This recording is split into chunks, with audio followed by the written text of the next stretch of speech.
What's up? This is Ray. Welcome back. Hey, this is a very special episode because this is a first in a series I'm going to be doing entitled Artist in Residence. And the purpose of this series is I'm going to be featuring artists that you probably never seen or heard of before, but that are doing great, powerful work.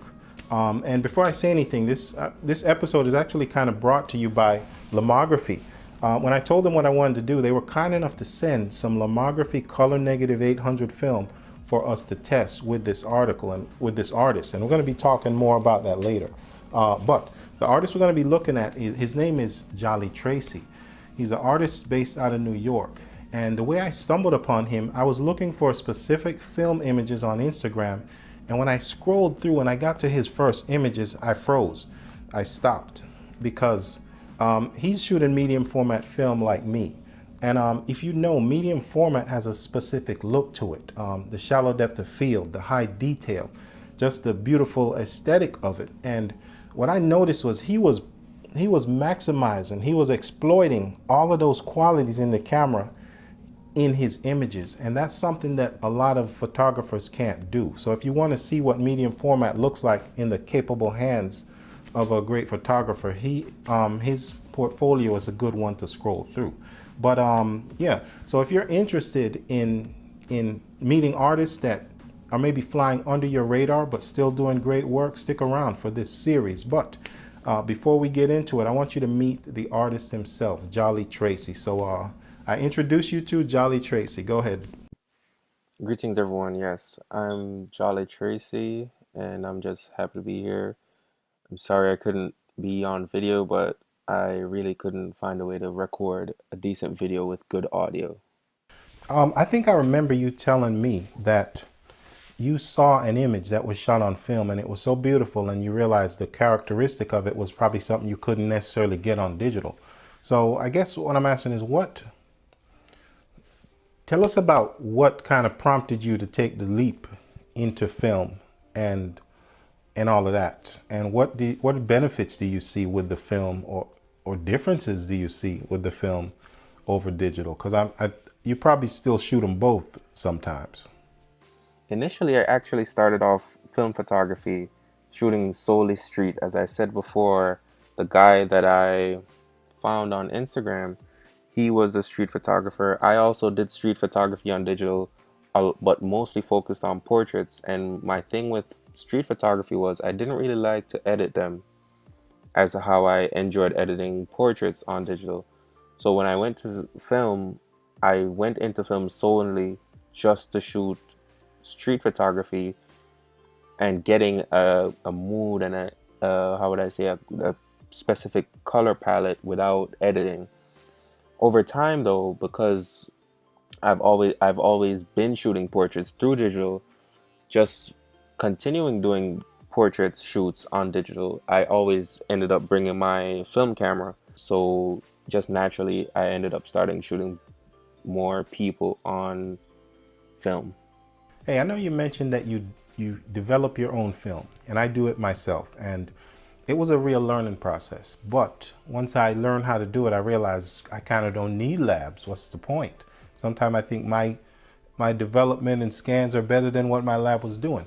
So if you see someone who's wanting to get into film, but they're kind of too scared, it just seems too complicated, learning to develop, learning to shoot and all that, but they want to do it.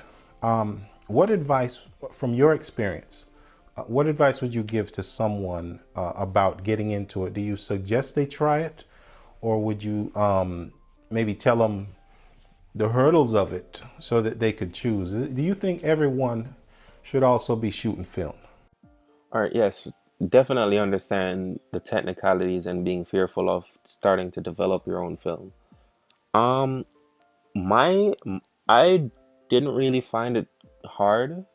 The hardest parts have an easy fix.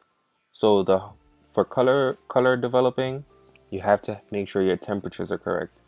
And what I did was I immediately bought a sous vide temperature, which is usually used for cooking, but it's really helpful in keeping your temperatures constantly at the temperature it's supposed to be. So I would recommend them to get one of those, and to also practice putting the film on the reel. So what I did was I had my local lab develop a roll and not cut it. I bought the developing reel and I practiced putting the film on in the with seeing it. So I'm looking at it and I'm seeing what it's doing and whatnot. So when I actually go into the dart bag, I have a thought, or I actually can see what I'm supposed to be doing because I've already practiced it outside the dart bag. All right, so let's talk about this lomography, right? You shoot a lot of Kodak Portra 400. That's a lot of people's favorites. I love it too. But what difference do you notice? Maybe I shouldn't even say what difference do you notice. We don't necessarily have to compare it to Portra, but what characteristics do you notice with this film? And also, once you do that, go ahead and introduce the images that you shot with it. Yeah, I just want to say thanks for having me. It was a really good experience to test out the film from Lomography. I recently got into Lomography before you sent me the roll, but I was always shooting 400. But the 800, I really think it's a good alternative to Portrait 800.